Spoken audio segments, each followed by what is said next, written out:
Bueno, ya les he dicho que esta carta se podría llamar el manual del cristiano para sufrir bien, ¿verdad?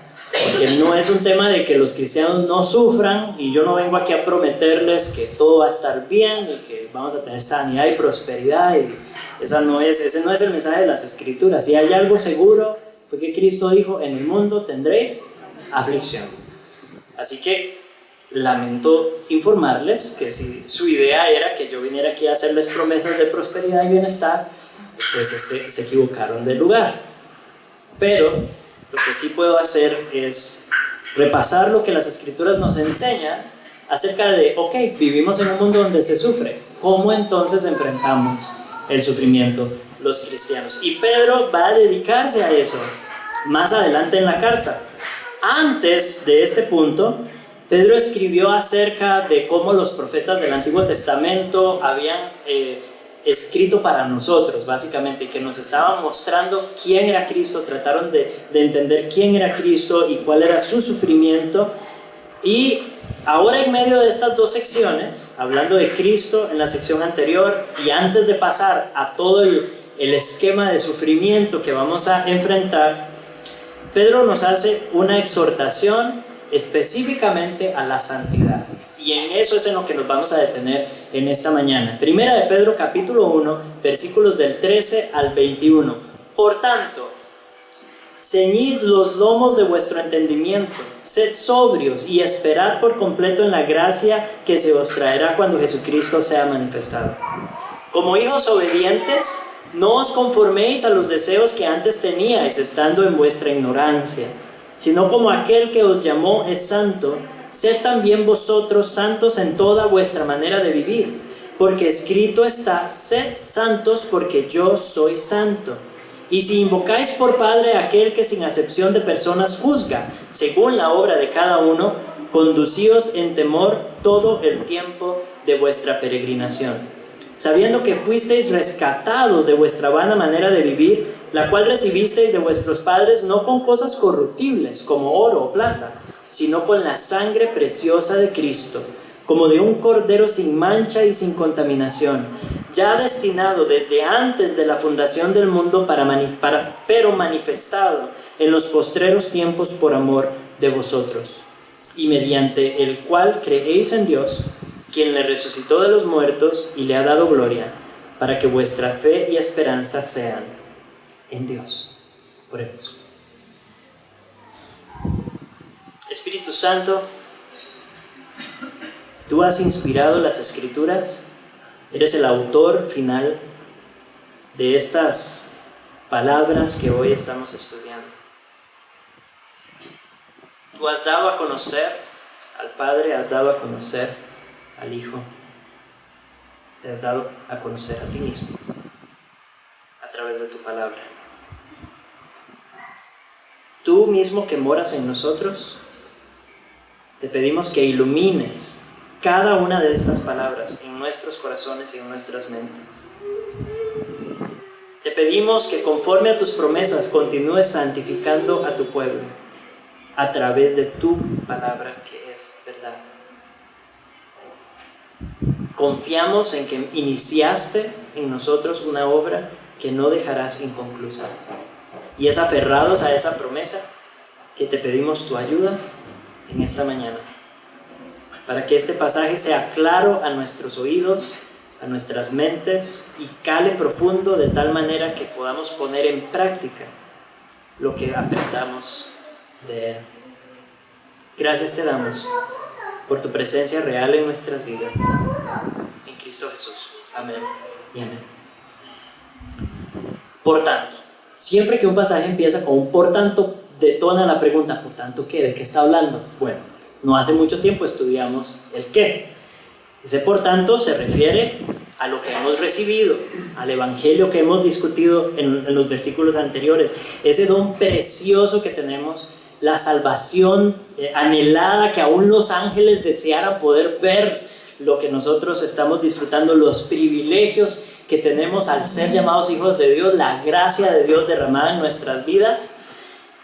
Y sin embargo ahora Pedro vas a decir, bueno, ustedes tienen esto maravilloso, esto hermoso, esto bellísimo que Dios les ha dado y esto debería detonar algo, esto debería producir algo en ustedes, porque con los privilegios también vienen responsabilidades, ¿cierto? No quisiera citar demasiado la cultura pop de la actualidad, pero el tío Ben se lo dijo a Peter Parker, ¿cierto? Con gran poder viene gran responsabilidad. Y es cierto, el Evangelio es algo maravilloso, no es nuestro poder, es el poder de Dios en nosotros. Pero con esa gracia, con esa misericordia, con esa salvación poderosa, con ese gran tesoro que los ángeles anhelan ver, nosotros tenemos una responsabilidad. Y las responsabilidades ciñan los lomos de su entendimiento. Esa palabra ceñir los lomos, les voy a explicar la imagen, ¿verdad? En aquel entonces, cuando la gente necesitaba realizar una, ¿ustedes recuerdan? Bueno, han visto, no recuerdan porque no estábamos ahí, pero han visto que la gente, los hombres y mujeres, todos usaban togas, ¿verdad? Usaban batas, usaban trajes largos, nadie usaba pantalón.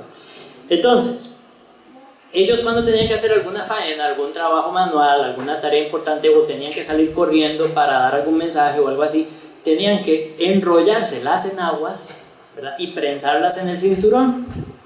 Esa es la idea, para poder correr sin que nada les estorbara. Esa es la imagen que Pedro está utilizando aquí para nuestro entendimiento. Dice, arremánguense, ¿verdad? Arremánguense su entendimiento. Prepárense para la acción. Van a tener que trabajar, van a tener que esforzarse y conviene quitar cualquier cosa que estorbe, cualquier cosa que impida que ustedes caminen. Y lo hace en términos de la mente, en términos del entendimiento. Más conocimiento requerimos. Una relación consciente con Dios, una relación viva con Dios, un entendimiento de la realidad espiritual, más allá de lo que vemos y de lo material, sino el Dios que está detrás, el Dios creador, la salvación que tenemos, el Espíritu Santo actuando en nosotros. Todo lo que conocemos acerca de la realidad espiritual en la que vivimos, tenemos que ponerlo en práctica. Pablo usa una terminología muy parecida en Romanos. En Romanos él dice, Romanos 12, ¿verdad? Que debemos no conformarnos a este mundo, sino transformarnos mediante la renovación de nuestro entendimiento. De nuevo, es la misma idea, el entendimiento, nuestras mentes. ¿Y cómo? ¿Cómo podemos arremangarnos? ¿Cómo podemos ceñir los lomos de nuestro entendimiento? Bueno, vienen varias exhortaciones o varias instrucciones a continuación. Una es, sean sobrios. Dice, sed sobrios de espíritu. Ser sobrios es ejercer dominio propio, es ejercer autogobierno, ¿verdad? Cuando hablamos de sobriedad en términos de adicción o de alcoholismo, estamos diciendo una persona que ejerce dominio propio y entonces no se embriaga, ¿cierto? Entonces es sobrio. Bueno, en espíritu tiene la misma idea, hay muchas distracciones alrededor de nosotros, hay muchas cosas que pueden estorbar nuestro crecimiento en la fe. Debemos mantenernos entonces enfocados en Dios y eso tenemos que hacerlo intencionalmente. Tenemos que recordar todos los días de quién somos, tenemos que recordar todos los días dónde está nuestra ciudadanía. Habrá tentaciones, habrá sufrimiento, habrá persecución, pero debemos recordar dónde está nuestro fundamento. Continúa diciendo que debemos esperar por completo o poner toda nuestra esperanza en la gracia. Vean lo que dice, poner toda nuestra esperanza en la gracia. Aquí no se refiere solo a la gracia como el favor no merecido de Dios, sino todo lo que recibimos por gracia, a eso se refiere. Es la gracia y todo lo que esa gracia ha derramado en nuestras vidas. Entonces debemos poner nuestra esperanza en eso, en lo que Dios está haciendo por gracia en nosotros. Nuestra esperanza no está en nuestro desempeño. Entonces hay una imagen un poco contradictoria, porque por un lado dice, súbanse las mangas, ¿verdad? Prepárense para la acción, pero su seguridad, su confianza no debe estar en eso que vayan a hacer, no debe estar en el desempeño de sus labores cristianas, de sus disciplinas, de su servicio. Ahí no debe estar su esperanza.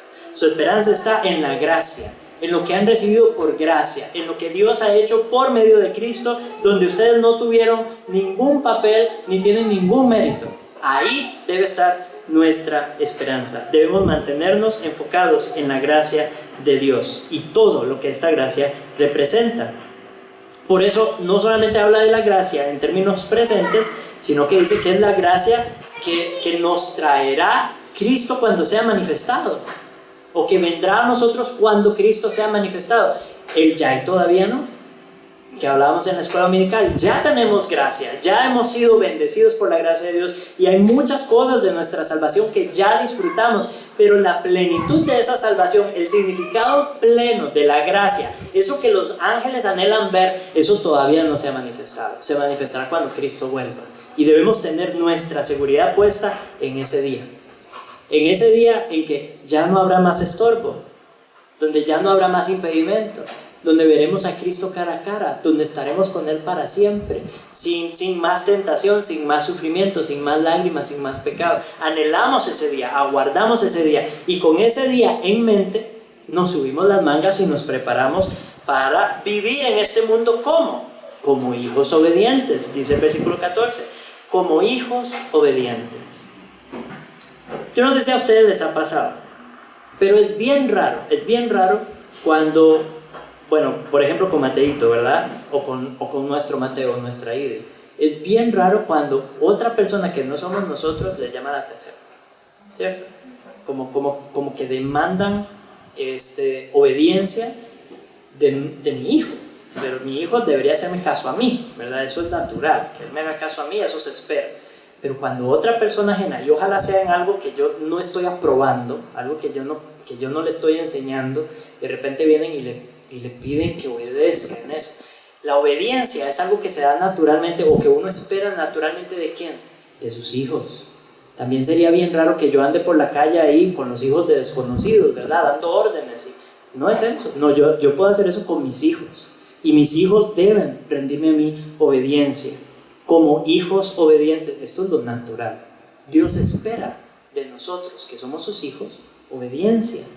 Como hijos obedientes que hemos sido adoptados por esa misma gracia, entonces vivamos en esta relación de obediencia con Dios, que a la vez es una relación de adoración. Y es bueno que vayamos trazando esas líneas, porque a veces pensamos en adoración como sentimientos lindos, religiosos hacia Dios. No. La adoración es activa.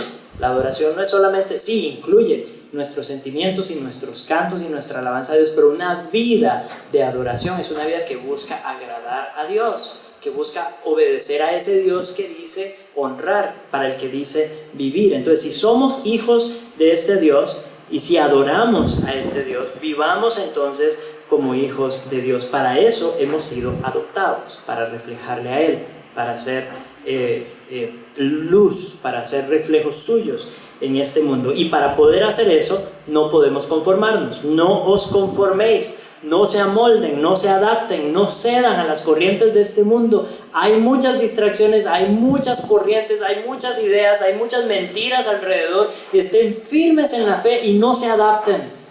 Por eso es importante subirse las mangas, porque tenemos que estar atentos a esas mentiras, a esas corrientes contrarias a Dios, contrarias a las Escrituras, los deseos que antes nosotros teníamos, porque venimos de ahí.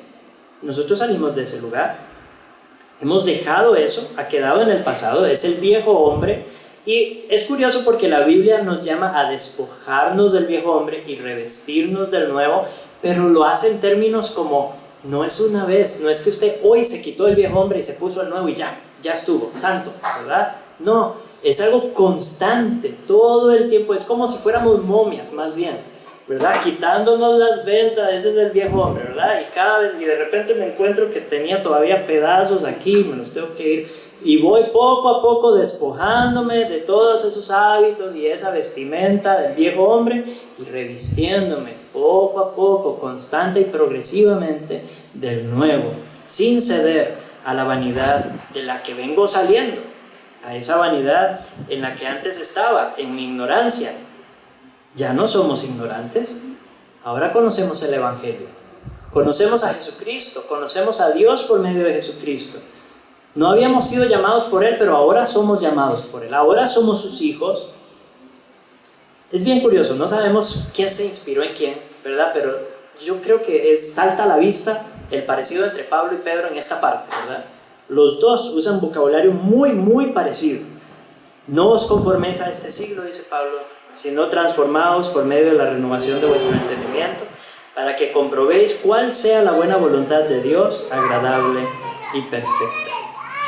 En última instancia, somos lo que adoramos. ¿Sí? Somos lo que adoramos. Vamos a imitar, vamos a reflejar al Dios que adoremos, sea un ídolo, una mentira, vamos a reflejar eso en nuestra vida. Y si adoramos al Dios verdadero y vivimos para Él, vamos a reflejarlo a Él también. Por eso puede decir Pedro en el versículo 15, como aquel que os llamó es santo, sed también vosotros santos en toda vuestra manera de vivir. La santidad de Dios es su carácter apartado, el Dios que es otro. Él creó todo lo que existe, pero Él no es creado. Él no es parte de esta creación que Él hizo. Él es diferente de la creación, está por encima, por fuera, y la gobierna y actúa en ella y está muy presente en ella, pero no es parte de ella, no es parte de la creación. Esa es su santidad, su otredad, el hecho de que es distinto, y Él nos llama a ser nosotros también distintos.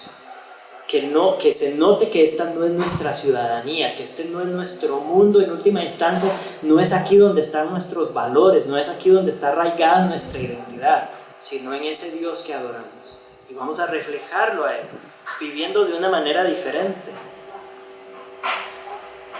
Uno de los llamados importantes del cristiano es a reflejar el carácter de Dios como algo familiar, así como los miembros de la misma familia, ¿verdad?, tienen narices parecidas o ojos parecidos. Hay ciertas características que se repiten, ¿verdad?, en la familia, y que uno dice, este fijo, hijo de fulanito, ¿verdad? Fijo, se le nota leguas.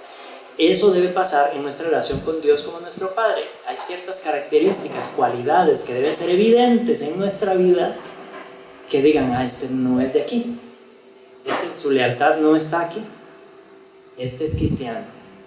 Y cada vez es más difícil que digan, este es cristiano, porque por un lado el cristianismo se ha corrompido terriblemente, de tal manera que se parece al mundo, ya casi no hay diferencia, o se ha ido a extremos tan alocados y tan ajenos a las escrituras que es irreconocible en términos bíblicos.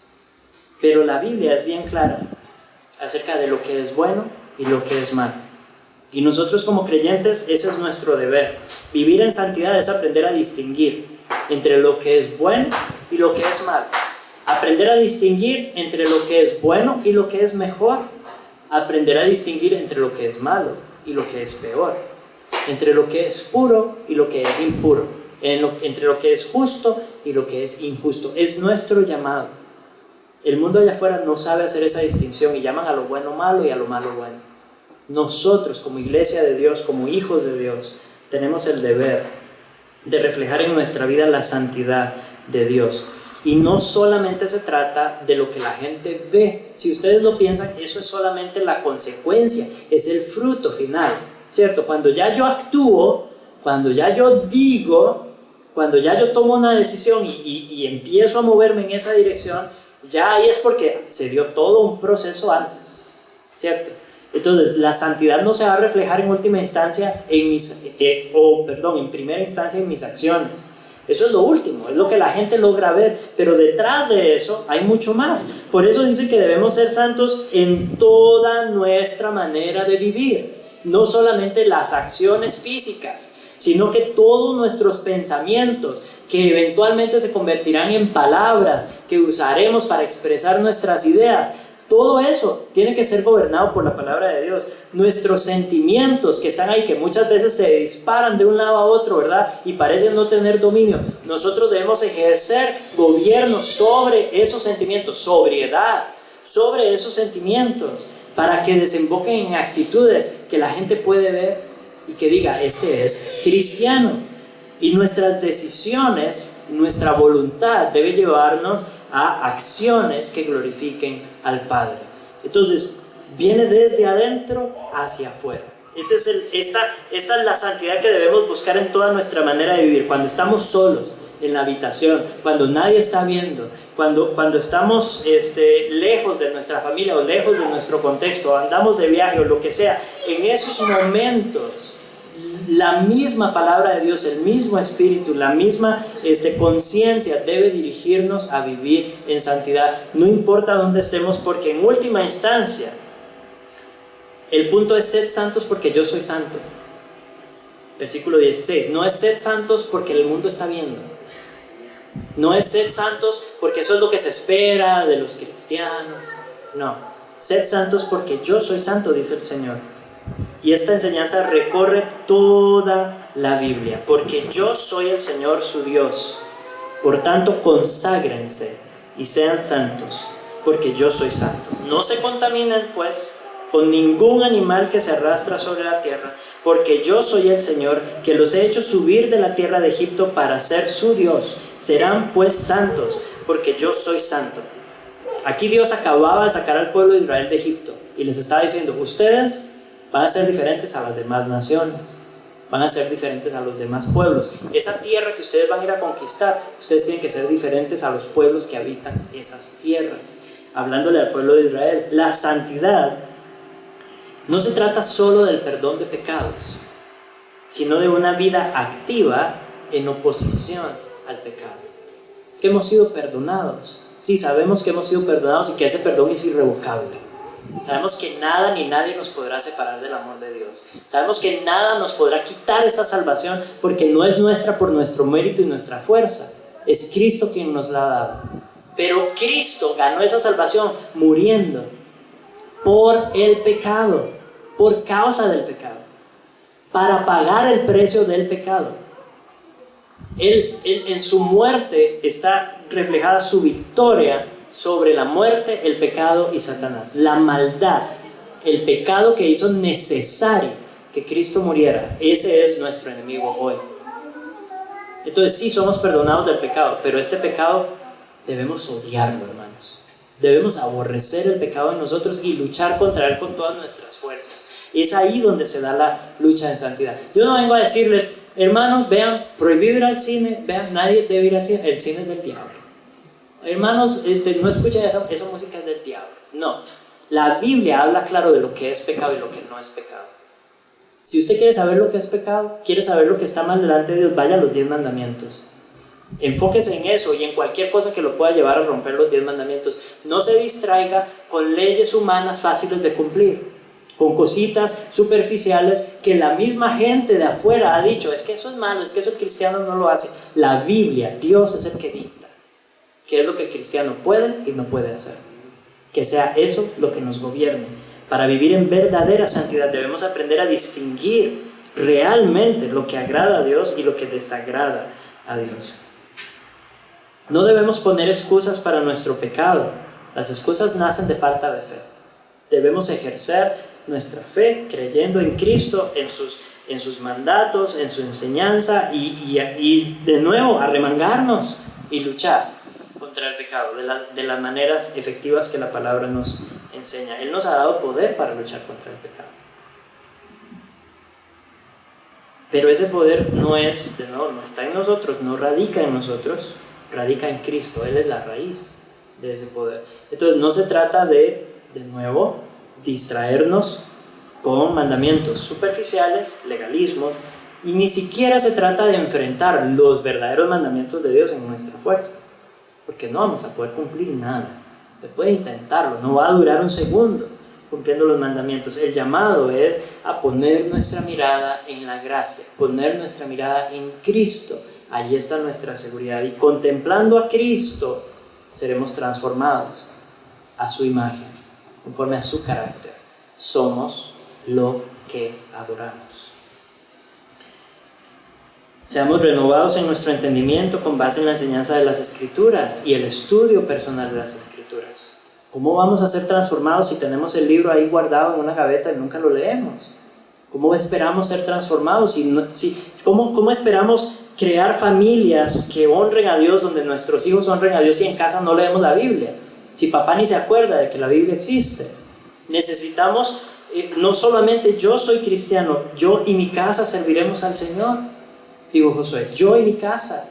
Mientras vivan en mi casa, todos los días leeremos la Biblia, oraremos, estudiaremos las Escrituras y veremos cómo vivir a la luz de Dios. Porque somos cristianos y eso tiene que significar algo. Somos cristianos, tiene que significar algo. Este es el proceso en el que estamos. Vean, si ustedes quieren gastar su energía y su tiempo en otras cosas, adelante. Pero en algo en lo que ustedes pueden estar seguros de que va a haber avance, que va a haber progreso, es en su santificación. Si ustedes se comprometen con trabajar en su santificación, el Espíritu Santo quiere hacer eso mismo. Así que es una causa que va a tener avance. Es una causa ganada. ¿Sí? Porque el Espíritu Santo lo quiere hacer. Ese es su propósito, es su nombre. El Espíritu Santo que mora en nosotros es el que nos santifica. Eso es lo que Él quiere hacer. Así que cuando nos comprometemos con ese esfuerzo de ser santificados a través del uso diligente de los medios de gracia, la oración, la lectura de la palabra, el venir a la iglesia, cuando hacemos uso de eso nos estamos uniendo a Dios en el propósito que Él ya tiene, algo que Él ya quiere hacer. No es tiempo perdido, no es fuerza desperdiciada. Versículo 17. Y si invocáis por Padre a aquel que sin acepción de personas juzga, según la obra de cada uno, conducíos en temor todo el tiempo de vuestra peregrinación. Si usted se hace llamar cristiano, si usted se hace llamar hijo de Dios, y eso significa algo, de modo que este Dios no solamente es su Dios, sino que también es su juez, en el sentido de que Él es el que dicta lo que es justo y lo que es injusto, lo que es bueno y lo que es malo. Él no hace acepción de personas, Él juzga a todos por igual, es imparcial en su juicio. Y si nosotros somos hijos del juez del universo, hijos del juez de toda la humanidad, deberíamos reflejar esa justicia.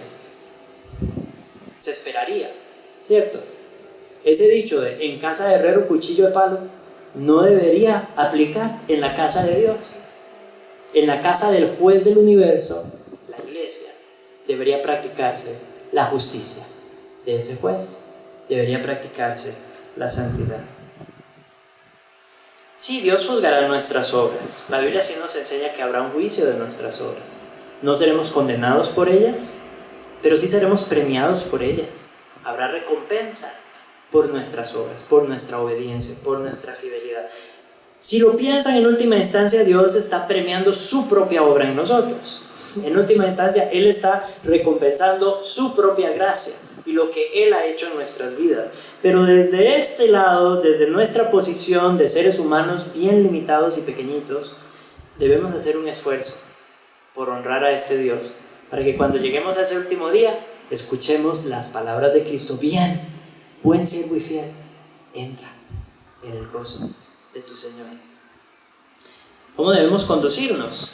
Conducirnos en amor, en temor. ¿Qué es esto? Es conciencia de la presencia de Dios en nuestras vidas.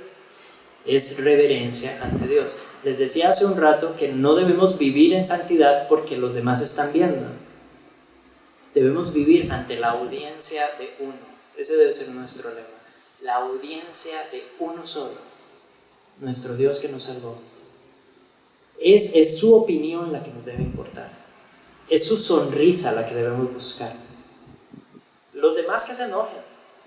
Es necesario honrar a Dios antes que a los hombres. Que podamos vivir de esta manera. Es un privilegio realmente para nosotros poder llamar al Dios del universo nuestro Padre.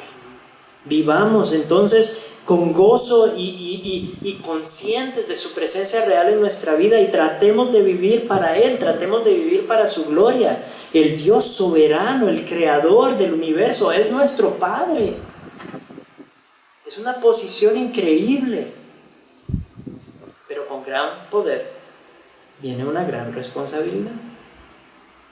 Todo el tiempo de nuestra peregrinación vivamos para la audiencia de Dios. Mientras estemos aquí en la tierra, hasta que muramos o hasta que Cristo vuelva, hasta que lleguemos a la ciudad celestial, vivamos en temor delante de Dios. No temor por juicio, no temor porque sus almas están en peligro y pueden irse al infierno. No. ¿Qué dice Pedro en el versículo 8? Anden así, todos los días de su peregrinación, sabiendo que fueron rescatados de su manera de vivir, que era vana. Ya han sido rescatados. No es para que sean rescatados, es que ya han sido rescatados. Yo soy Jehová tu Dios, que te saqué de la tierra de Egipto. Dios no esperó que el pueblo de Israel cumpliera los 10 mandamientos antes de sacarlos. Los sacó de Egipto y después les dio los 10 mandamientos cuando ya eran su pueblo, cuando ya los había rescatado y los había adoptado como suyos. Es lo mismo con nosotros.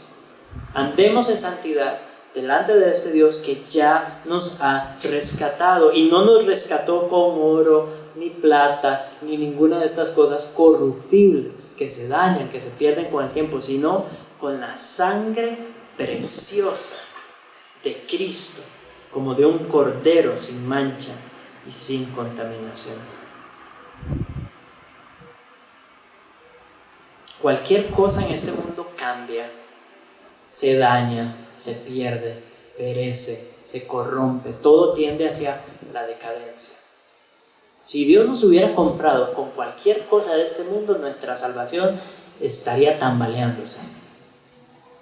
Pero nos compró con la sangre preciosa de Cristo, cuyo valor es eterno, y por eso nuestra salvación es eterna.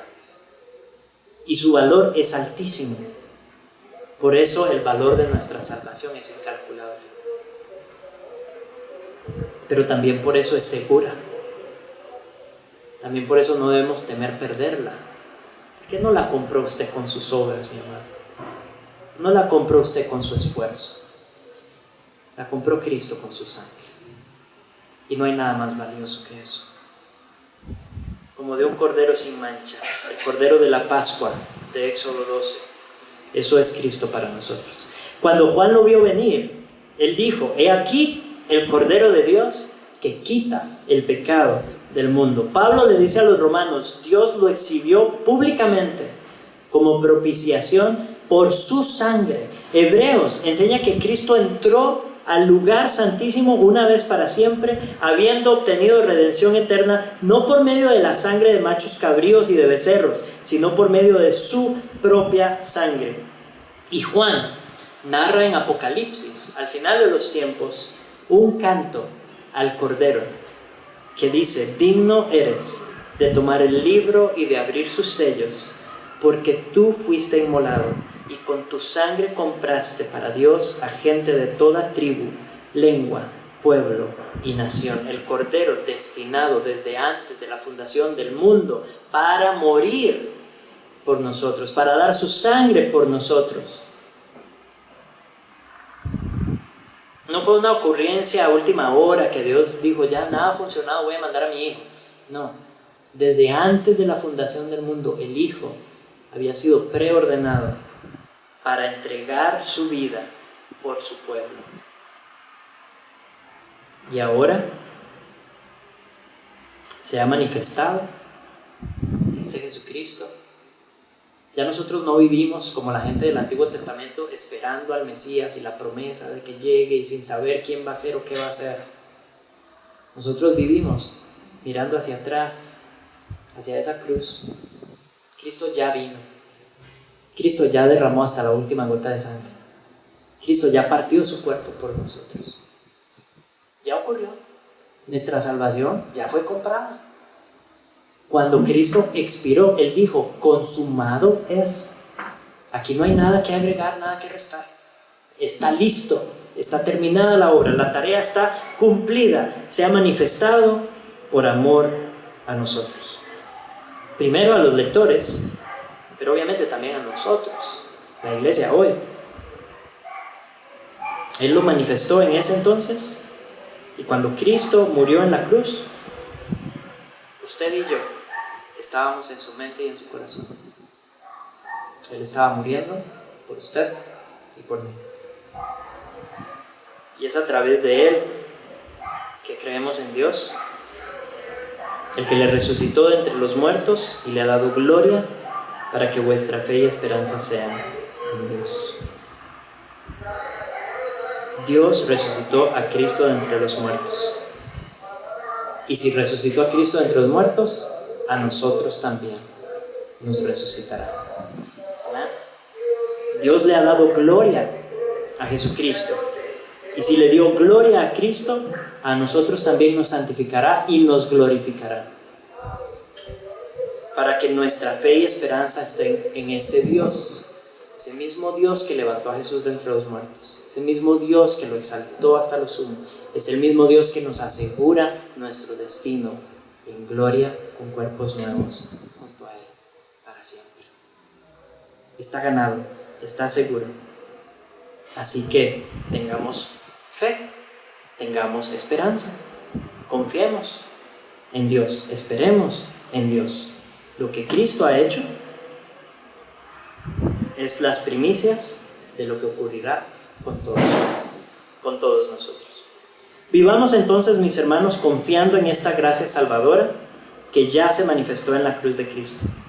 Procuremos conocer a Dios a través de Cristo, cada vez más, metiéndonos más y más en su palabra y renovando nuestro entendimiento, nuestra conciencia de la realidad de que Él está con nosotros siempre, con la esperanza segura de que Cristo volverá y que en su regreso Él vendrá por nosotros para terminar esta tarea que ya inició en nosotros y está asegurada. Así que con eso en mente luchemos. En última instancia, y vamos a pasar en los próximos sermones a las cuestiones prácticas del sufrimiento, pero a la luz de todo esto, subamos nuestras mangas, ¿verdad? Y preparémonos para vivir como cristianos, oponiéndonos de manera activa a toda injusticia, a toda maldad, a toda impureza, a toda contaminación. Pero primeramente, oponiéndonos a todo lo malo en nuestros corazones, para la gloria de Dios y de su Cristo.